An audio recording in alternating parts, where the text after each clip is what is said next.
Hello, and welcome to Sunday yoga and intuitive pull. I decided that on Sunday, I will show you how I do the daily pull.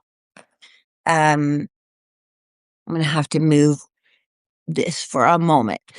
When I do the yoga, I will put it back up so you can see a bit better. But for the intuitive pull, what today is, um,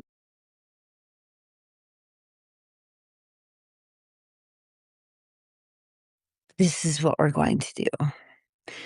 I don't think I put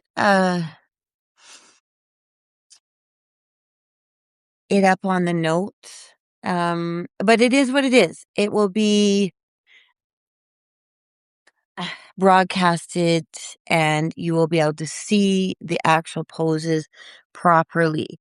So, like I said, um, in my actual written post, how I do this is by I have, sorry, 2 decks in that one bag. Um, so this was, yesterday. So I'll just shove it in the deck.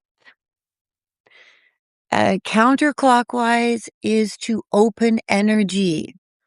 I'm gonna push this onto the floor so you can see what I'm doing. I don't need to see my face. There we go. Okay. So counterclockwise intuitively opens the energy. Right now where I live is a crazy. Oh, hello, Margaret. Um, we're having a crazy snowstorm. I mean, yesterday was beautiful out. Now today's a crazy snowstorm. So I don't know what the energy is going to be like here in my home, but it is what it is.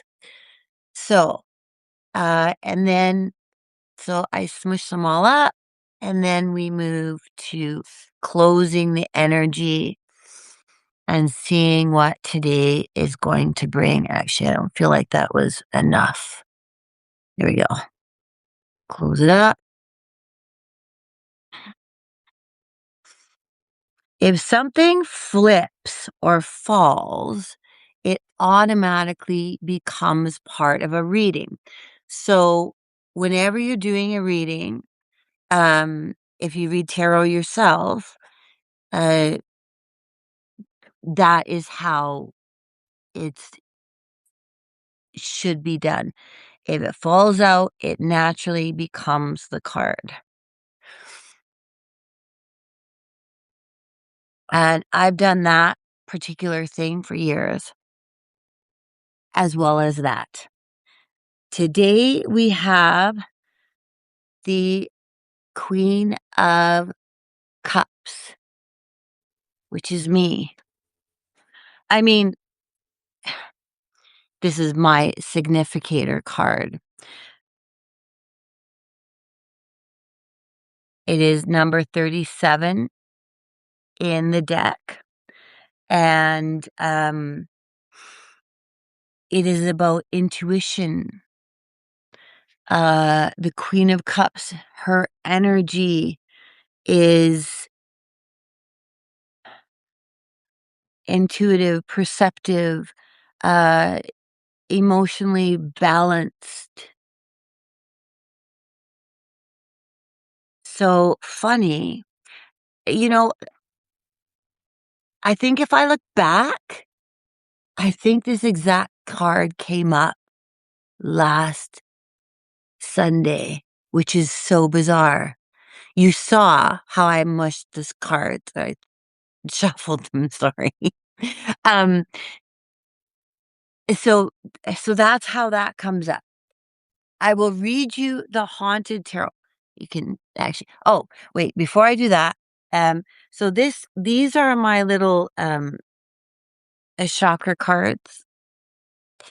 And do you see the back? So I do the exact same thing with them. I mush them up, and what comes, comes. And then it normally fits together. It has been for the last, couple weeks. Oh, we've got the heart, which is actually perfect. So, heart energy is obviously sorry, I don't seem to look at my hands anymore. Um, your heart energy is, well, I mean, aventurine is one of the stones that you can use for the heart.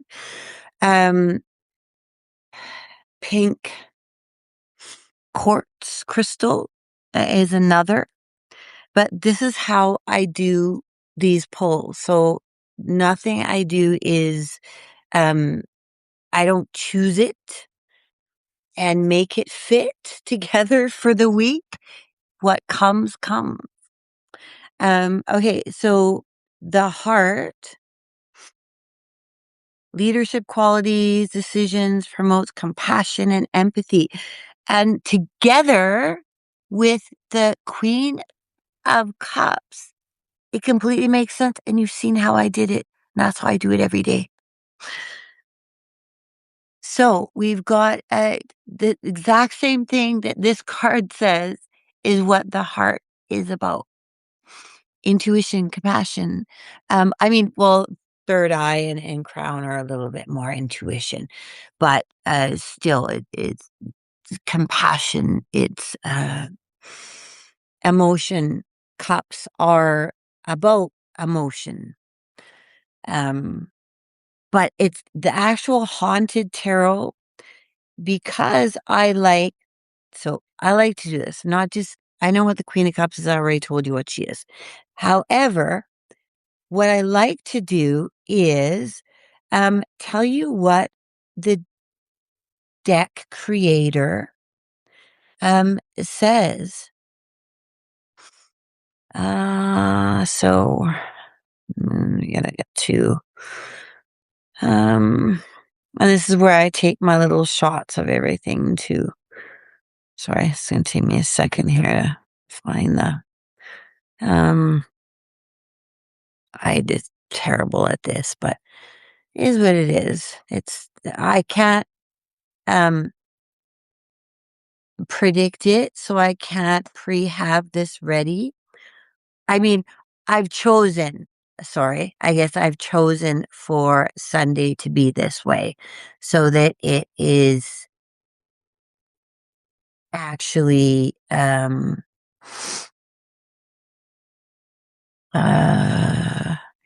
we just passed her. Okay. Knight and the Queen. So, compassionate, the heart. You've seen how I did this. Intuitive, emotionally stable. The Queen of Challenges encourage you to trust your own intuition. Be connected to your heart's desires. And take time for self-love. Creates the ability to love others in a steady and supportive way. Queen of Challenges reminds us to listen to your inner voice and show yourself the same compassion that you show to others.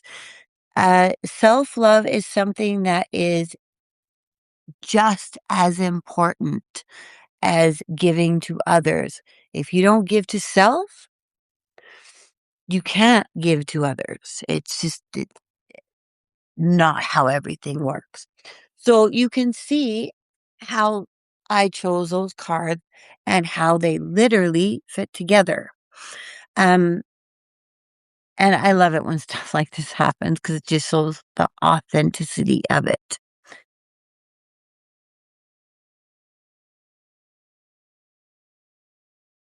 So I am looking for a few beta readers.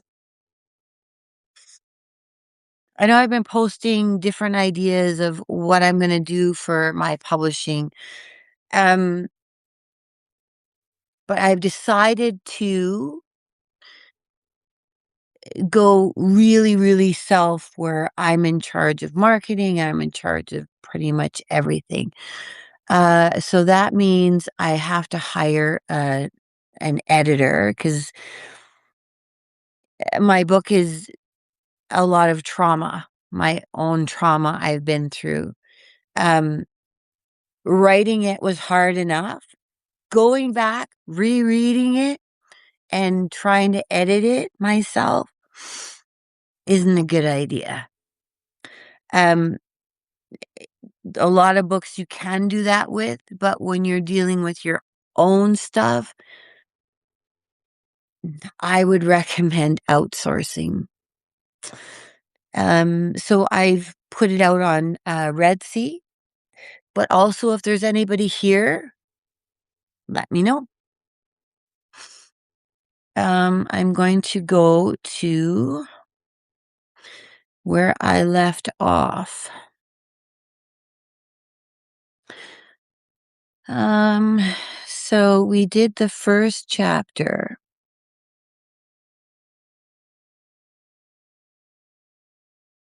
about where I had my first near-death experience. This poem, I don't remember if I read it or not. I was about 16 and I lived in Vancouver at the time. There's a part of Vancouver that's got a lot of Italian bakeries. I can't remember the street, but there was a small park, and I was just sitting on the bench watching the kids play.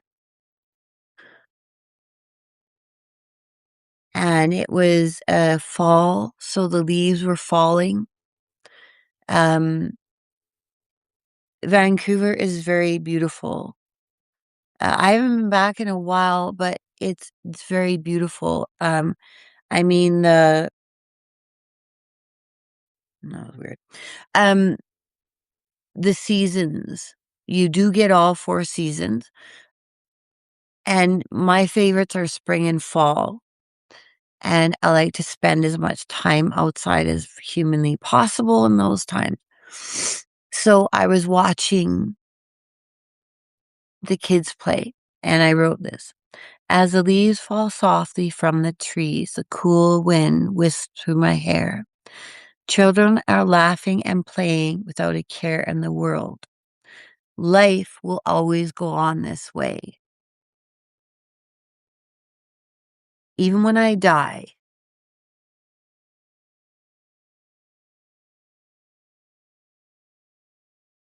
I'll see the leaves. I'll feel the wind. More children will laugh and play, but only the memories of my presence will be there. So my thought process was, as I was sitting there,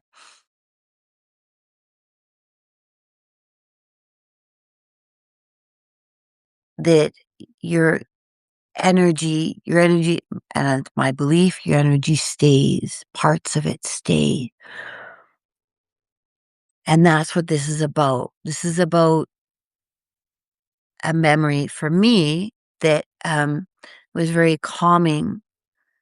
And even in death, it's still a very calming. And this is before coma and a lot of stuff.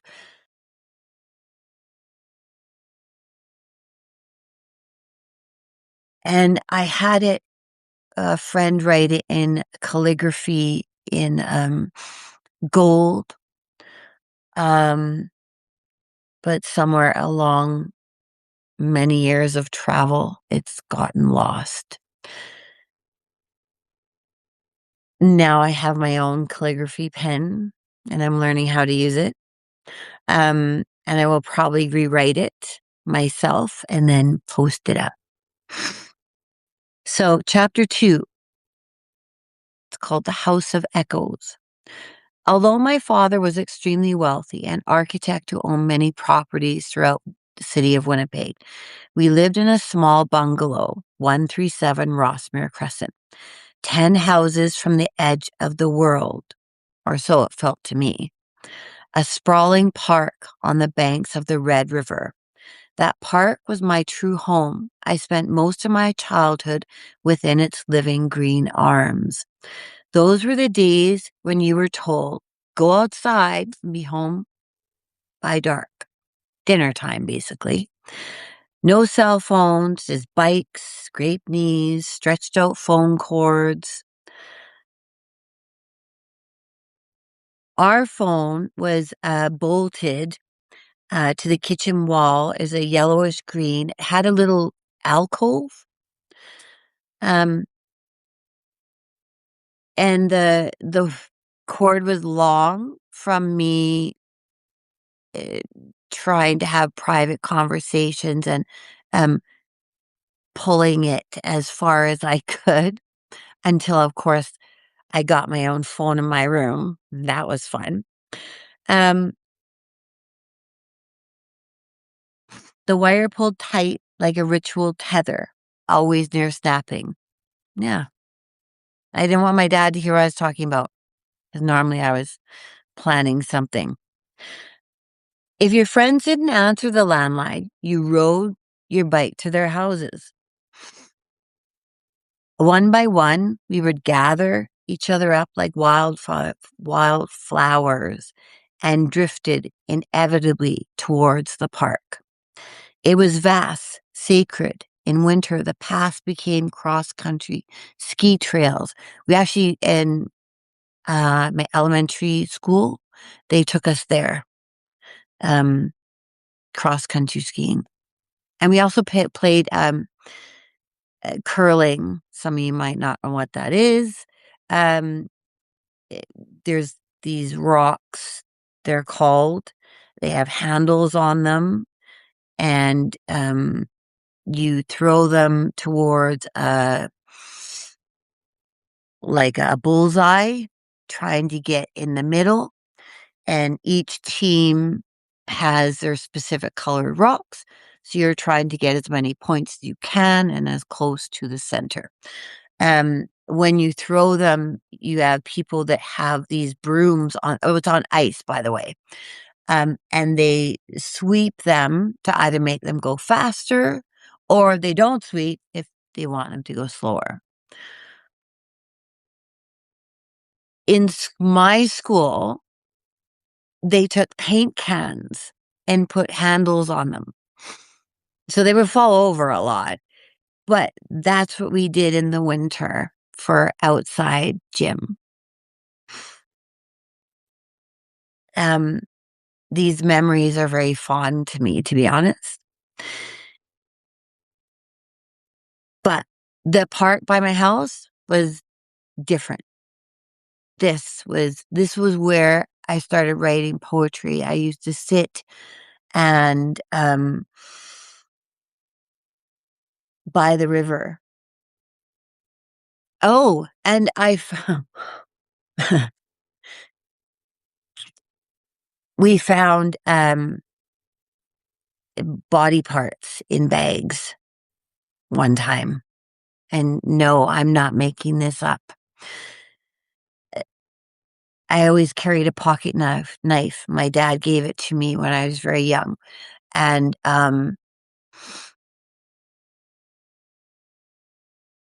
we saw these bags and they just looked odd. So we got a stick, we pulled them out, opened them up, and out came body parts. That was a nice childhood memory. Um, ran home, called the police. I remember riding back to the park in the back of the police car and them joking about you never want to be in the back of one of these. And I only have been once,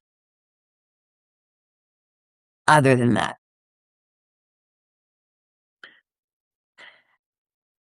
But so back in that time, there was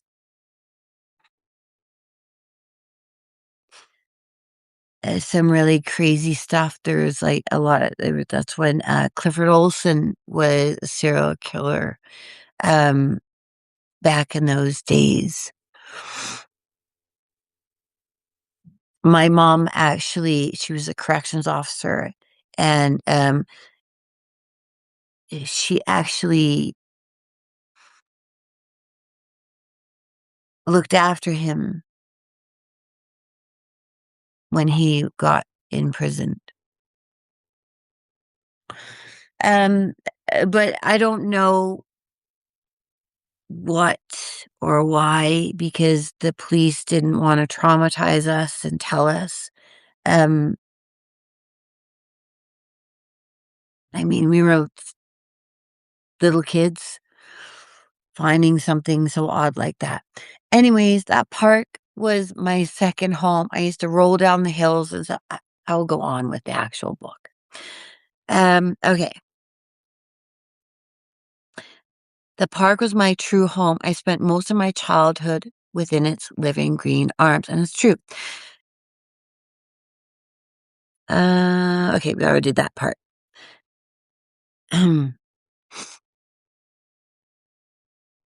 Oh, it had a skating rink. That's where I used to practice figure skating. But it also had this slide that was made of ice, and we had these things back then called crazy carpets, and we would slide down them on this ice slide. There was no parents to watch. Um, Looking back on that, I mean, I would have a heart attack if my kids were doing that without me. Um, but back then it was normal. And it was a boatload of fun, to be honest. So, the slide iced over in a daredevil's altar, but I loved it in every season. Majestic willows, solemn pines, and that one tree, its bark like paper, birch. Use it in spells if I can get it to write on. Um, when I was writing the name, it slipped my mind. But the bark peels off in soft spirals like ancient script revealing itself. That park gave me everything, a place to roll down hills and dream, a merry-go-round, a traditional one, spinning like a spell circle, swings that flew me into other realms, teeter-totters, and even a bathroom with running water. That's where I first heard poetry forming in my bones. That's where I began speaking the language of the earth. That's where I first knew I was much different. I was a witch. Our bungalow sat between two grand homes, one on either side, an old farmhouse with columns, French doors, crown molding. Two girls lived there, sisters. Their family gave off very odd energy, very strange energy. I still can't explain hippie vibe mixed with a kind of darkness. Um, I've never really wanted to investigate further. On the other side lived the Delbagios, um, peaceful, kind people with a shaggy dog who was always sunbathing in the yard. Their weeping willow stretched across the sky like a blessing. I used to sit under their tree all the time because it was right next door and they didn't mind. I was in their house all the time. Um, the kind of dog is that's gray and white and it's got long hair. I would have to look up what kind it is, but it was so funny. But it didn't need a leash; just would sit outside in the front yard. Those were the days, right?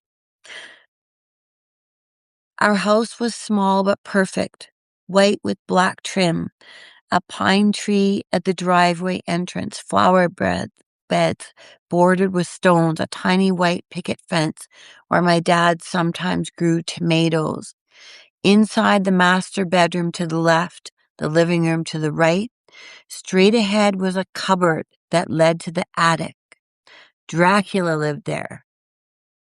I was sure of it. And then you go a little further to the right, there was a bathroom on the left, and when you go straight, my bedroom, wallpapered in yellow, green, orange teddy bears. And as a teenager, I completely hated that wallpaper. So eventually I buried it underneath posters of Led Zeppelin, Def Leppard, Metallica, and embarrassingly enough, Menudo.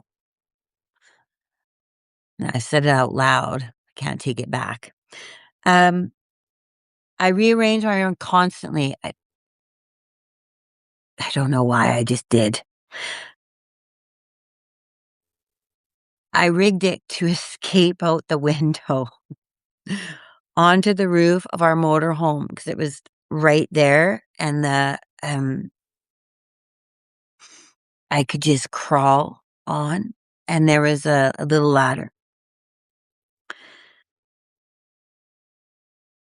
Down the ladder and into my sacred park. It wasn't rebellion, it was devotion to the night, to the stars, to the solitude and the moon. Eventually, I had a phone, a stereo, an Atari, but outdoors was always my temple. My room was just for writing, sleeping, and sulking when grounded. The kitchen was cozy with built-in cabinets and a dining space. My dad always had giant Hershey bars tucked away. The dishwasher, the modern appliances, everything in its place.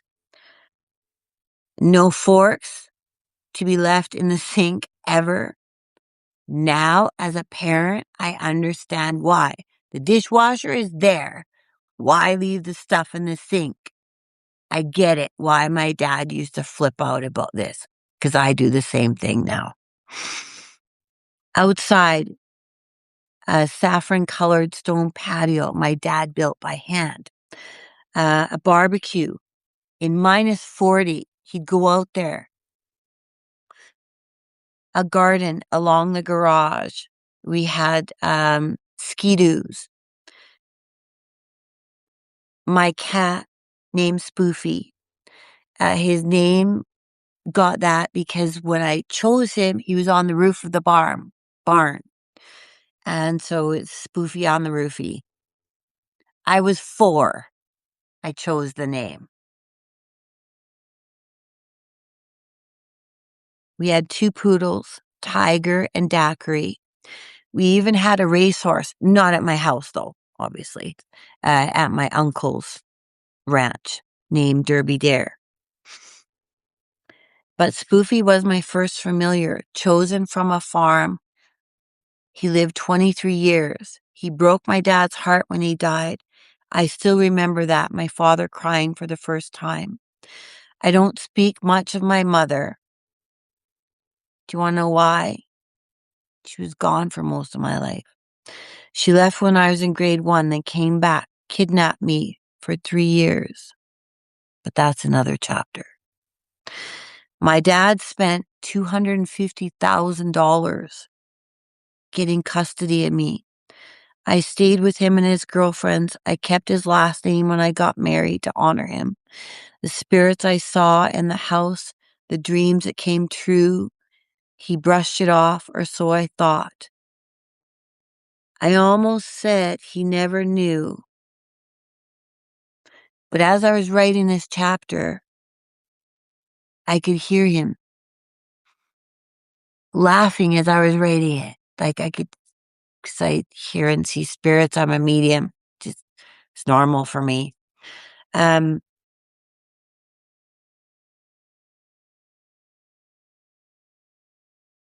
still a daddy's girl. I'm an adult. I have kids, but Sorry. But he knew. Like, he fucking knew. It's why he never chastised me about talking about spirits.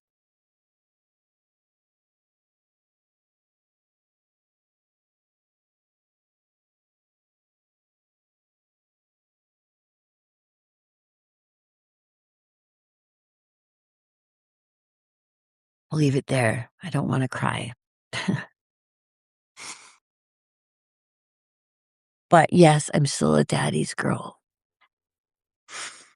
I've kept my father's last name, and I kept it for a reason because he didn't have a son. I've passed it to my son, so the name will live on.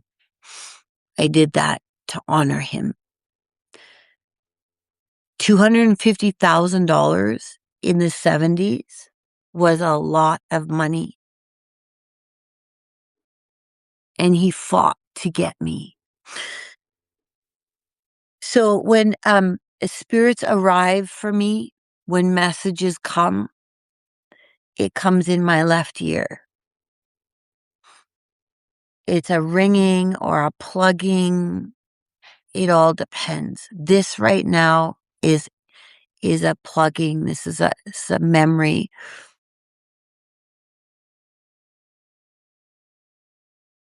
My dad's energy mixed with my mom and all that surrounds that.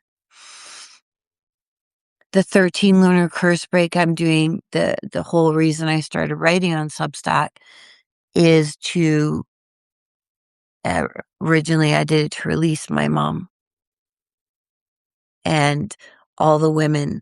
My cousin has done a lineage over 200 years, and all the women in my family have been abused sexually, domestic violence, and I don't want that for my daughter.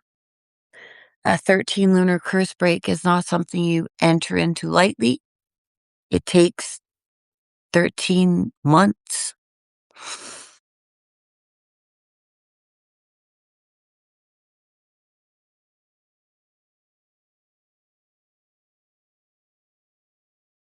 But my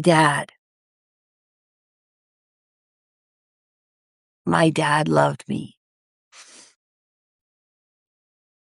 He, for a father to get custody of a child in the '70s was like unheard of. I remember talking to the lawyer after he passed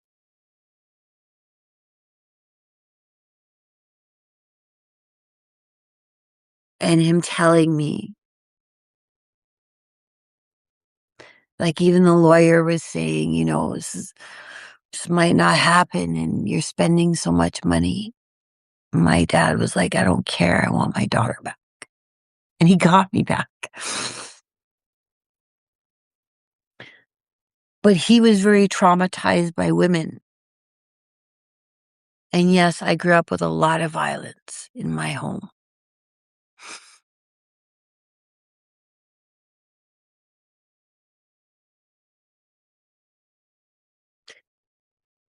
I have to take breaths when I think about these things. It's why I cannot edit this, because even talking about these memories are challenging.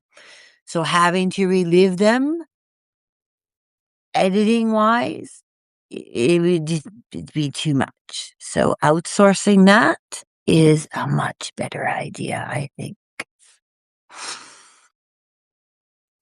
So I think today is National Women's Day. To all women who, whether mothers, business owners, we've had to fight for every fucking thing we have, and we've had to put up with a ton of shit. I know I have.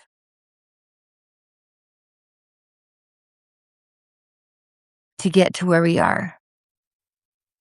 the business that I'm creating now that I have my ileostomy, the book I've written, the legacy I'm trying to leave my children. This isn't easy.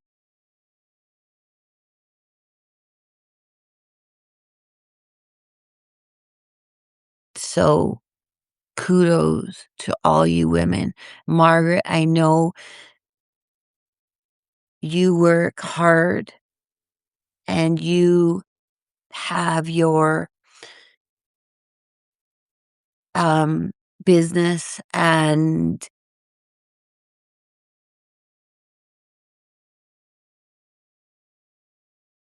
I know it's hard. We're in a time right now where the world is,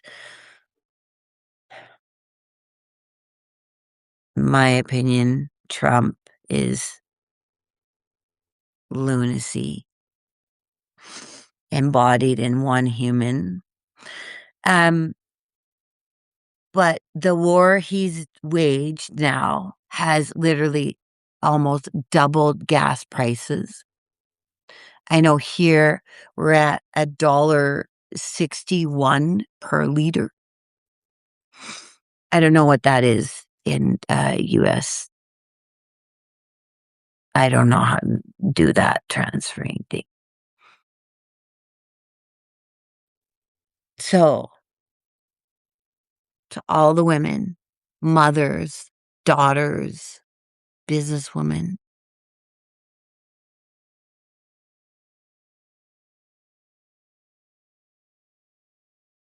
your work is not ever lost.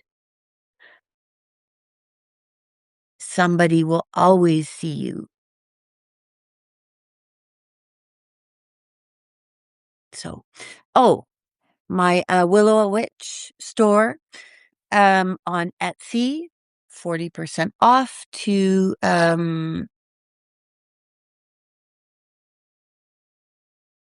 honor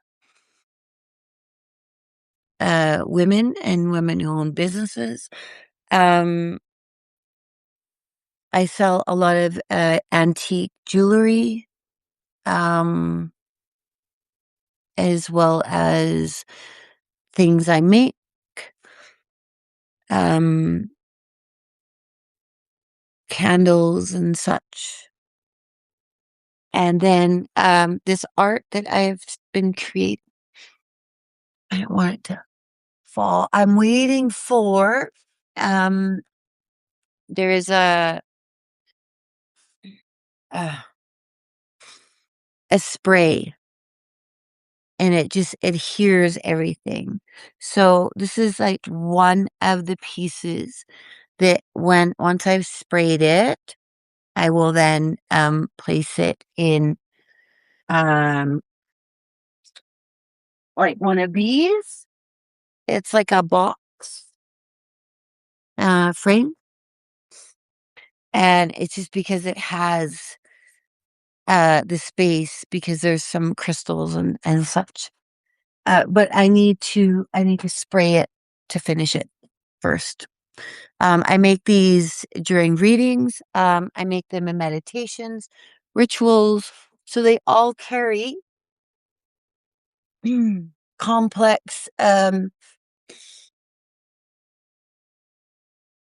energy. Okay, so let's move on to yoga. When I looked it up last week, we started with uh, a wide leg forward bend, which is traditionally called uh, I'm looking for the name of it, and I cannot find it. Um, yeah, I don't know what it's called, like the traditional name.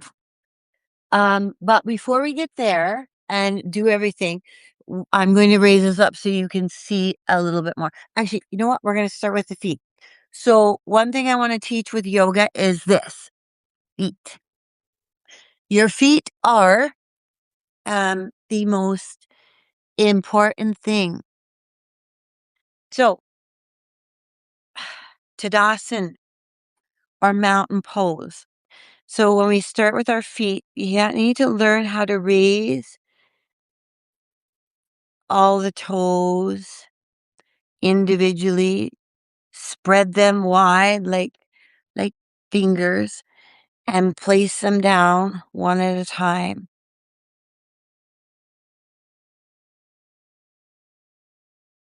So I'm not in the right position here. I need to. So if you practice doing this, you're gonna like roll this way, roll back. Practice just placing your large toe down, keeping the others up. Um,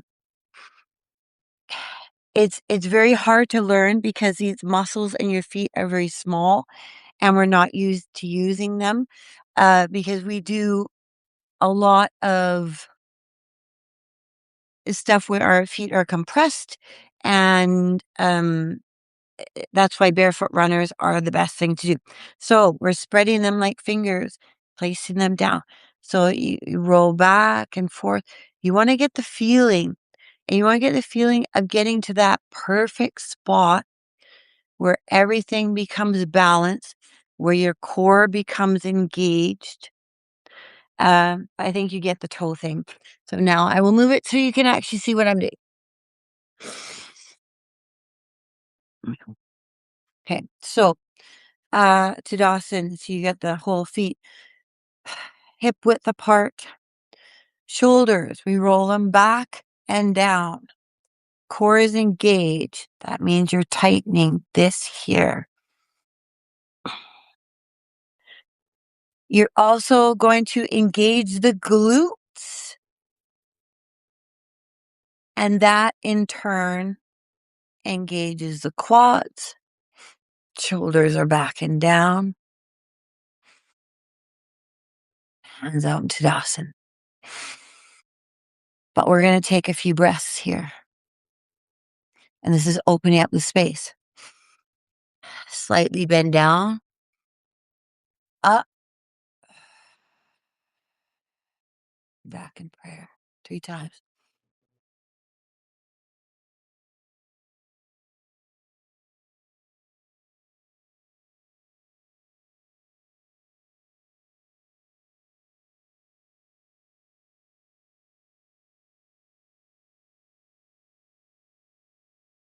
Find that perfect space.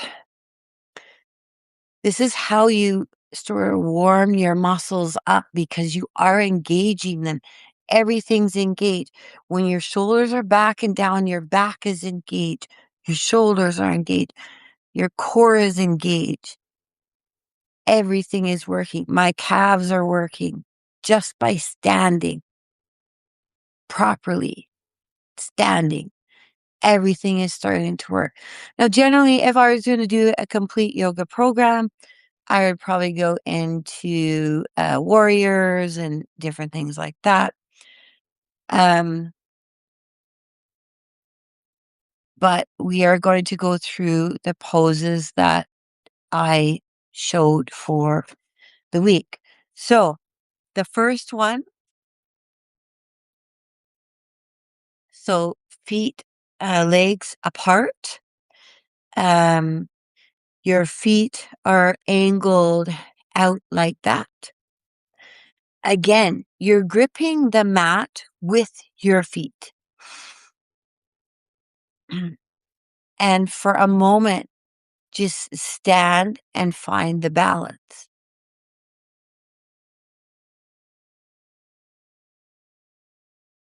Before folding. And we fold very slowly.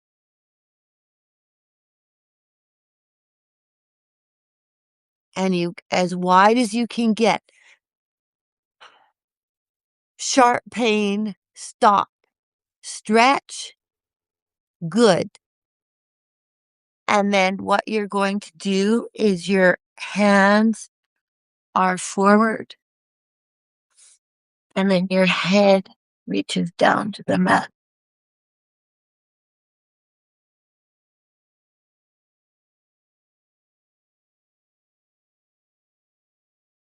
Now, if you have to move out further to get here, that's okay.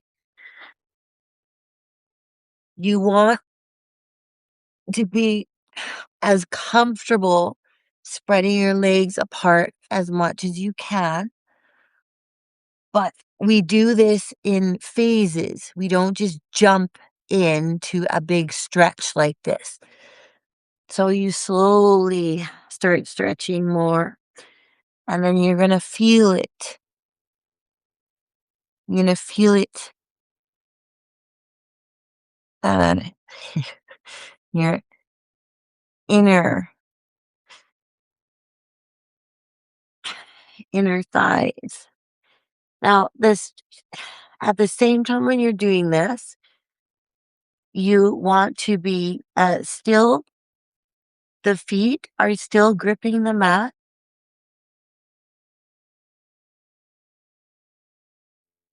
and breathing. Breathing, very important. So as you stretch further, as you open your legs further, you breathe. You take a breath in before you stretch further. And go down.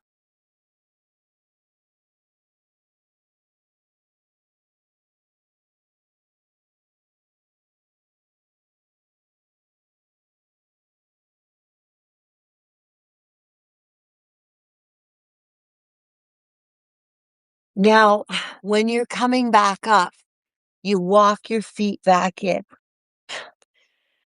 This is hard because this is not showing everything that I want it to show. I'm just going to move it back a bit, and hopefully it will show everything a bit better. So when you're outstretched like this, as far as you can go, this one, it's a bit slippy right now. My feet are slippy. So we walk our feet back in while your hands are still on the ground. Um,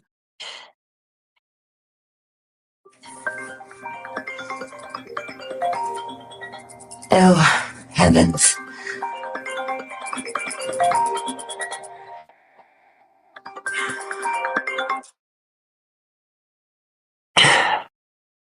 Sorry, I need to do a text. Um, just come back, sit on your heels for a moment and breathe.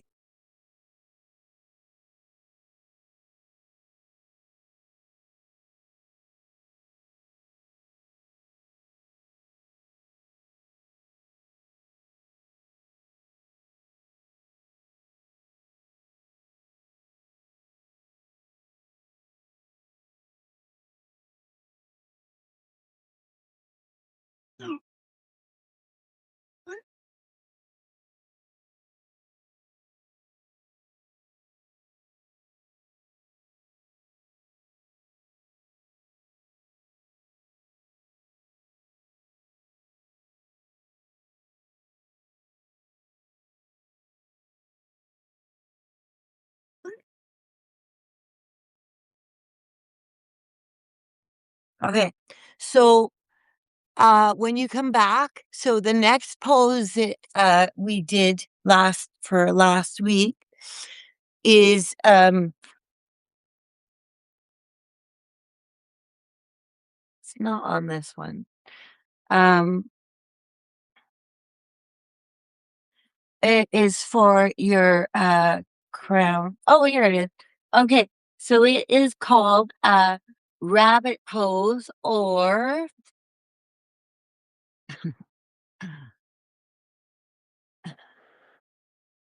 sasana gasana. Sasana gasana. Why I can't remember this stuff. So you're bending forward. This goes on the floor, and then your arms go back. each of these poses is hitting a different chakra. Now, this is one that you could sit in. So, when we're starting from here in this pose, you're walking your feet back in. And if you can possibly stay bent, then bend your knees, feet back, come down, and then your hands go backwards and crown is on the floor.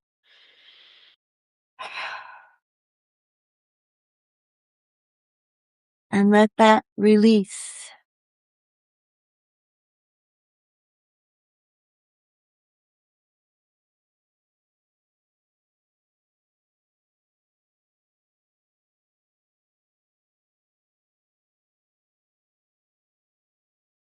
A few breaths.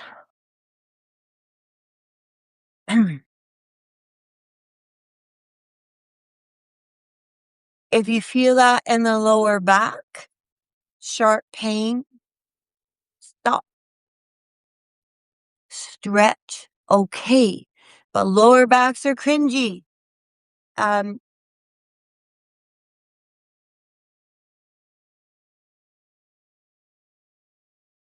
So if you feel a sharp pain, please, please stop. Oh, I see someone else has joined. Hello, Colleen. I hope I'm not mispronouncing. So kind of went through a bunch of stuff already.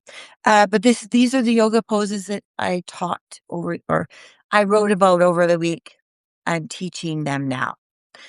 Okay, so we've done rabbit, and then I'm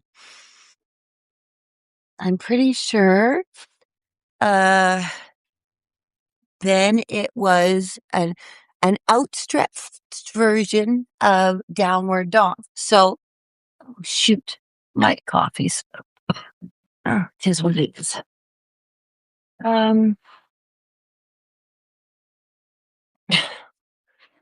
Live, you can never do anything perfectly. Okay, so we go from rabbit. So what rabbit looks like this. The crown, this part of your head is here. Always take a few breaths. Then, so when you're doing anything, you always want to outstretch your palms, just like your feet, right? So anything, your hands are outstretched so you can grip. So now we're going to pop up into upward dog. And with upward dog, so the shoulders roll. I don't know if you can see what I'm doing. You roll your shoulders, your hips, you tilt your pelvis so the hips go back. I'm tight because I have not worked out all week. And then push back. But this is outstretched downward dog. So what we're going to be doing now is you're going up on your toes. You can have your hands out like this, straight, or you can bring them together in triangle. Again, put your forehead on the floor. Push your hips up and back. You're going to feel this in your lats.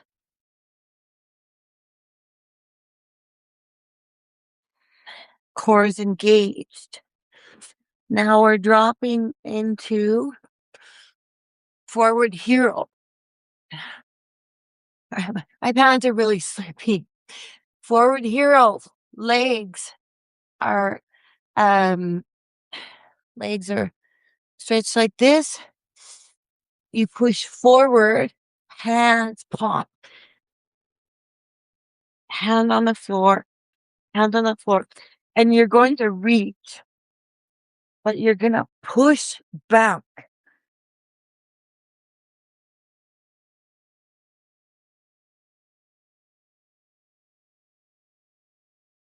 You should feel this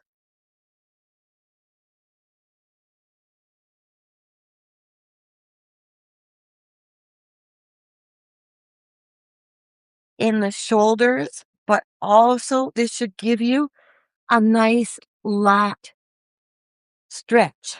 Your lats are here. So that is the goal of this.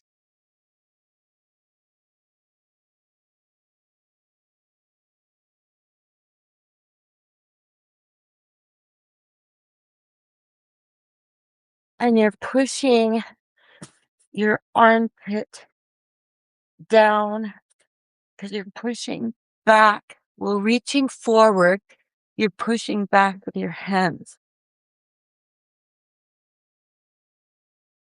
And breathe in it.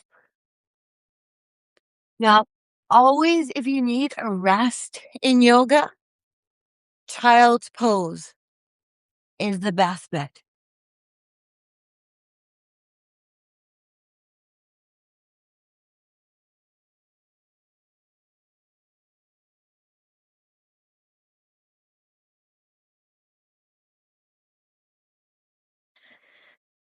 Child's pose is different than rabbit because rabbit, you come up, child's pose, you go back. But it relaxes everything. Now, if I remember correctly,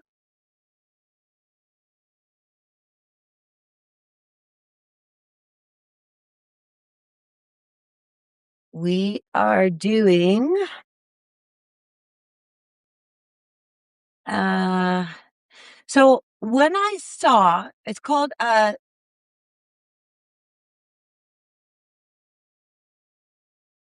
reclined thunderbolt or oh my gosh. Sukta Varasana. So for this is cringy on lower backs. So my advice is especially is my lower back is off. So and you start with your legs apart.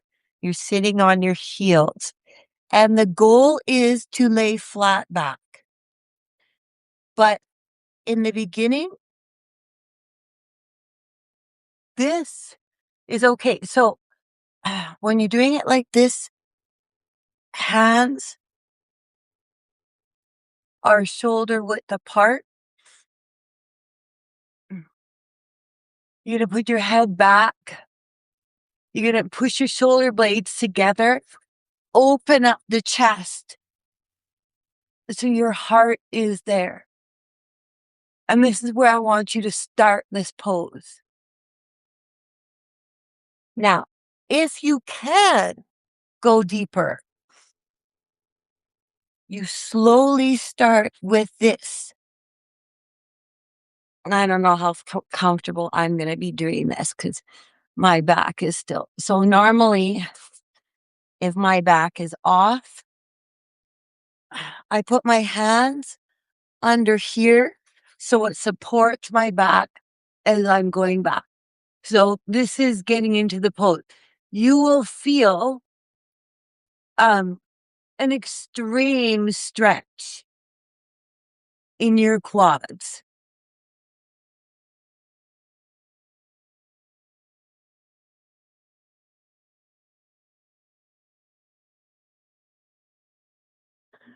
Now, if you can go further,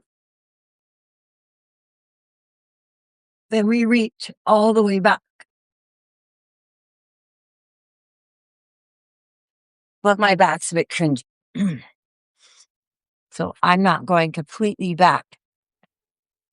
Keep this under your low back until you can do the pose without issues. because this is an extreme pose. I don't remember the card that went with it, but I chose an extreme pose, uh, just because I felt it needed to be done. And working yourself up to getting into this is the goal. To get so you're not using this at all, and your legs are together, and you just completely go back. Arms are straight. That is the perfected pose. And yes, I can get into it when I've been working out. I've warmed up a bit. Um, but you want to slowly get into these things, not just boom. As you're going to pull something, you're going to hurt something. Um, I hurt myself picking up my dog. Now I know how to lift properly. I lift. It's called a snatch or clean and press overhead squat. So I lift heavy above my head all the time, but I control what I'm lifting. I can't control my dog because she moves. And when something moves and you're lifting it, that's how backs get messed up. And I'm 55. From here to here, I have discs that are mucked up. I mean, when my doctor looked at the MRI, yeah, they were, of course, giving me advice about my lifting. But if you do it properly, you can do it. But if you can't do it properly, don't do it. So with yoga, right, we slowly get into these complicated poses. We do not jump into them. So you start, and so when your shoulders are back like that, right, the chest comes up automatically. And you put your head back. So you're where it might be for the heart or the throat, um, specifically, you do get a lot more of the chakras. So where the pose is actually thunderbolt is for reclined thunderbolt is for sacral.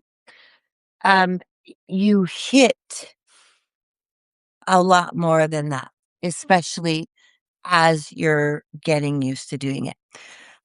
Then I know I went into, so ideally your mat is staying still, not moving around like mine is. So from Thunderbolt, let's say we just did it and I wasn't explaining a bunch of stuff. We're just doing a flow yoga. But this is, I'm explaining how to do everything I write about during the week. Because I want, if you're doing them, I want you to be doing them properly. I'm not wanting to give you a workout right now, a little bit, but um it's more teaching how to get into all these poses. You always have to think about alignment. Everything is always in alignment. Spine is in alignment. Legs are in, hips are in alignment. Everything lines up whenever you're doing anything. So, um, say we were in advanced thunderbolt.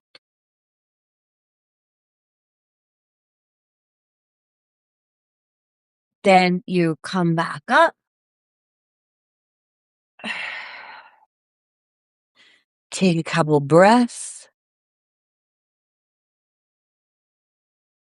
And now we are going to, I went into plow pose.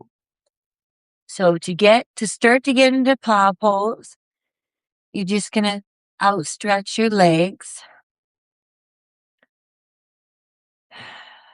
Breathe for a couple minutes or a few breaths, I should say.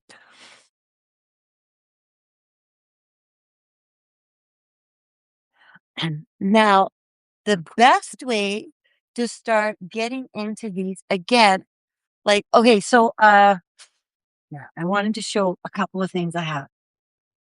This, this whole thing is like $50, or it was when I bought it, uh, from Amazon. So when you're starting to learn how to stretch out the back, this is so amazing.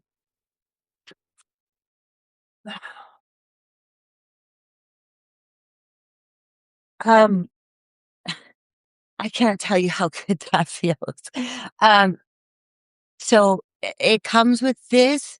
It comes with this, which is for you put your feet in one of the. It's got a bunch of different, and then you stretch with it. That's what this is for.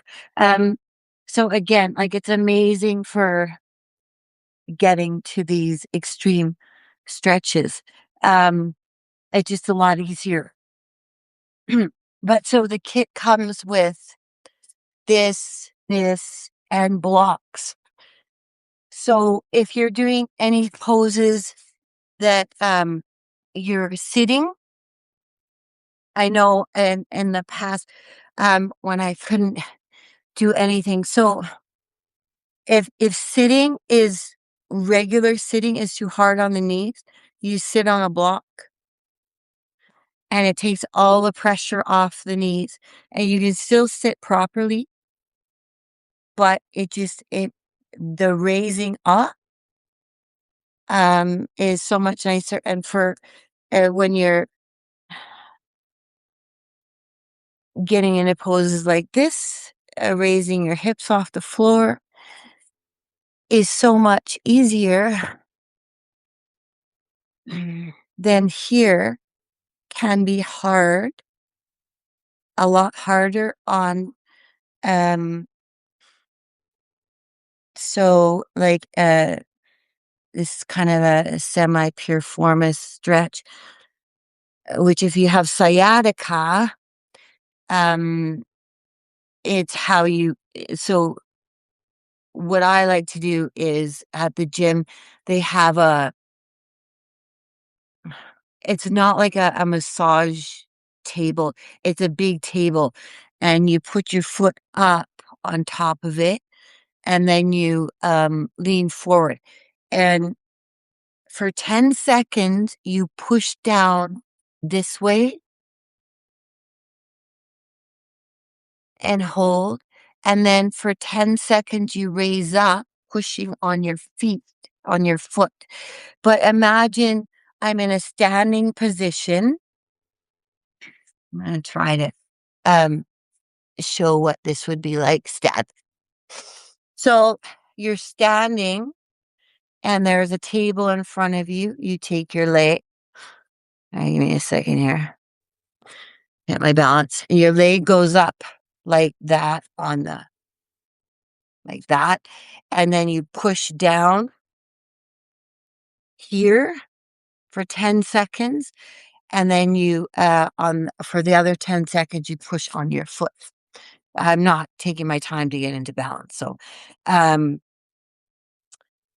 and that's extremely hard to balance, to be honest. But that's how you do it if you can get to something like that. Pigeon and whatnot gets to it. But these are just a couple of things I wanted to quickly go over. Plow. I love plow. Um, its actual name, I think I already went over it. Uh, uh, uh, uh, uh, uh, I don't know if it's on this chart or not. I have like 4 different charts and they all have different poses and their proper names. But you know what? I might know Sanskrit, but I don't have everything memorized. I'm not going to pretend like I'm perfect. I do. So, plow, we're going to lay down on the back. What? This. So, you're going to put it underneath the small of your back. Or, sorry, not the small, but where your hip bones are. Liam, I need you to put the thing on my car 'cause I need to go somewhere in a bit, like pretty quick. So, your hip bones. So you're putting this on your hip bones, not on the small of your back. 'Cause you want this on a bone and stretching up. This is good. So to get into plow, you're taking your time, right? We don't rush into any of these poses. When you do actual full yoga and you have each pose that moves into one another, you're already warmed up. So here, you're taking your time. You're slowly coming back. Nobody's still seeing me enough. This is in my way. So here, out of my way.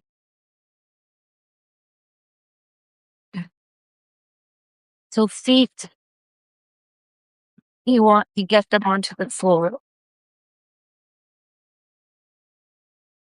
Legs are. So my back is activated. This is a little, it's a bit of an extreme stretch. So taking a break in between these extreme stretches is completely okay. So I have sciatica really bad on this side. So when I go into plow and I haven't been working out for 2 weeks or 10 days, whatever, but it it's like it goes all the way. If you have sciatica, you know it goes all the way here, all the way up, and then all the way like into your hips and into your lower back. Um, so it's not very comfortable. I'm not going to pretend like it is. It's not. Mm. So getting into plow again, like it's okay to just start by just rocking a little bit and seeing if there's anything that feels uncomfortable as you're going back, bring it back. And this is where the core comes in, right? So you're bringing this back with my core. There is momentum from gravity, but my core is engaged.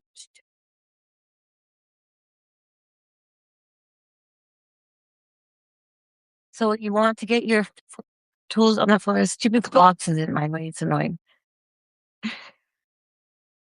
But for me right now, this stretch is a little too much.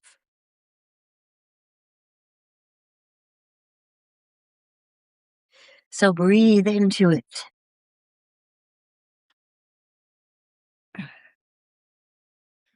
And you want this all straight and having this here. Now, don't let it come on to small your back where there's no bone. It always has to, if you can't have it where it's going to hit your bone, then don't have it at all. Just push it away when you're getting into the pose.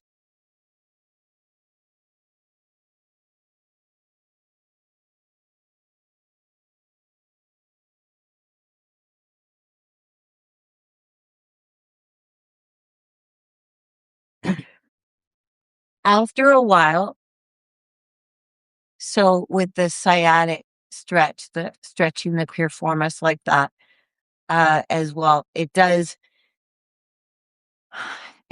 get a little bit easier. It doesn't hurt so much.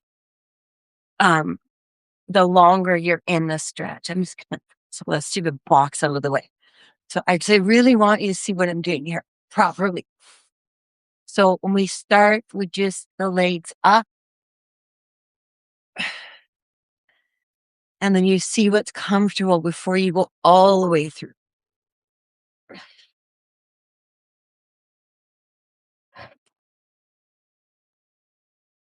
And see, for me, the stretch is all the way down.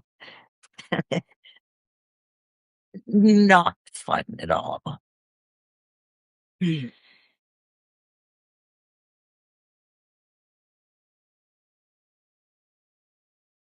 So this is great. Uh, for the low back.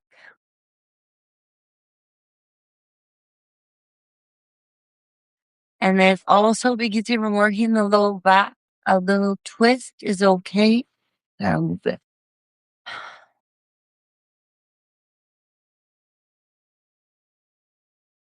So a little twist is okay. Now you can go deeper where you pull your leg here completely down, but this is all about what your body is comfortable with. Sharp pain, stop. Stretch, okay. Muscle burn, okay. And what else did I do? So I know I was doing so cat and cow or oh, it was or paw. Yeah, it was or paw. So cat and cow is a gentler way to get at the throat than plow. So cat and cow again, hands this underneath uh shoulder in line. Everything is in line. So you breathe in, we go into you up, breathe out when you come down. And when you go down, you're arching your back. You can put your toes on the floor or here, whatever's comfortable. Here it gives a bit more stability. Toes are on the floor. And then when you're coming back up, so it's stretch here, but also I'm rolling my shoulders back. And then come back up into here. And here you're engaging your core, pulling up, rounding, breathe out,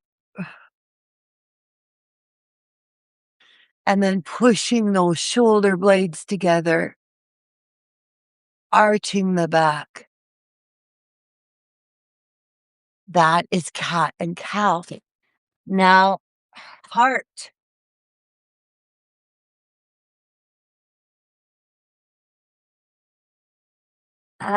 So if we're doing cat and cow, a nice progression would be to cobra. So and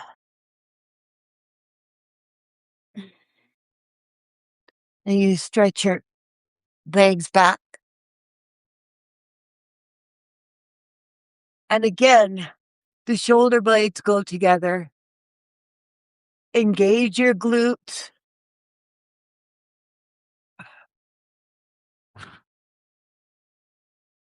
This is what opens up the heart. And then we go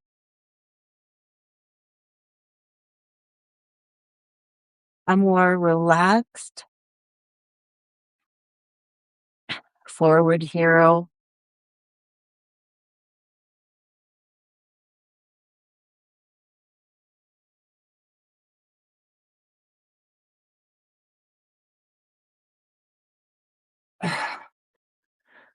I think that was the 7 poses that if I missed something, I'm sorry.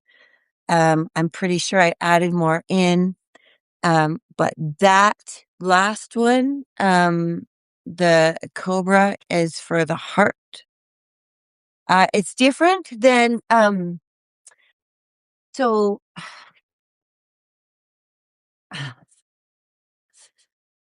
dog, shoulders, hips up, and then a downward dog, you're on your toes. Cobra, you're on your legs. That's the difference. But again, we want to stretch out that low back after doing that. Just give it a rest for a second. Breathe in. And I think I think someone else showed up. Nancy, I haven't seen you in so long. Um, okay, so this will upload the whole thing. We have to run errands. I did a lot of yapping. So, um, thank you for everybody that joined me to do this. I will try to do this Sundays. I will try to do it earlier, but I'm still recovering. Mornings are really tough. It takes a while before I feel ready to do some stretching. But what you have to understand about back injuries is this is why it's so tough in the morning, is because um, I've been laying down all night.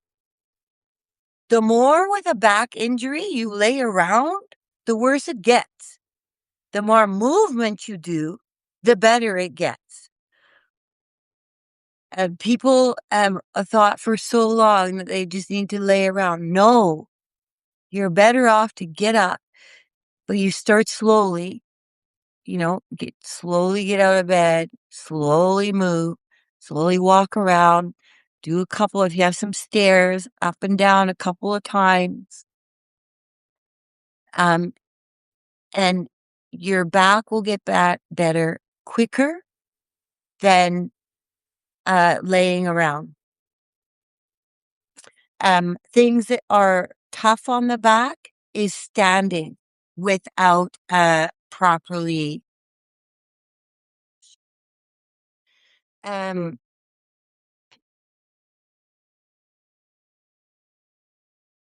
sorry.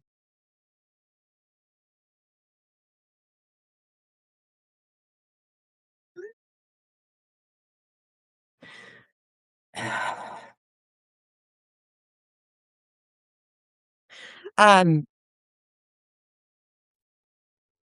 so movement is best. So if you're standing and standing is hard on the back, but if you engage your core, and like I said, like even like when we started with Tadasana, shoulders are always back and down. Proper posture is key with everything, but always engaging this, like right here.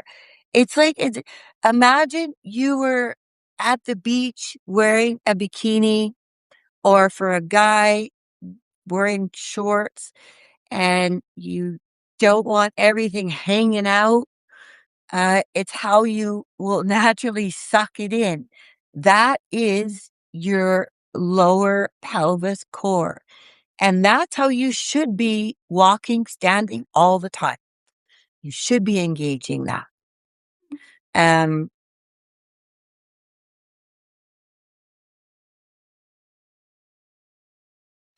okay. Namaste. Thank you. I have to run. Um, I did too much of this. Thank you for everybody that came today.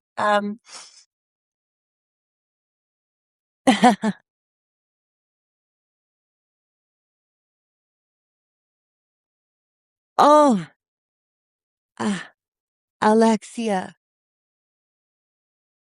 if you're if you need to chat, message me privately.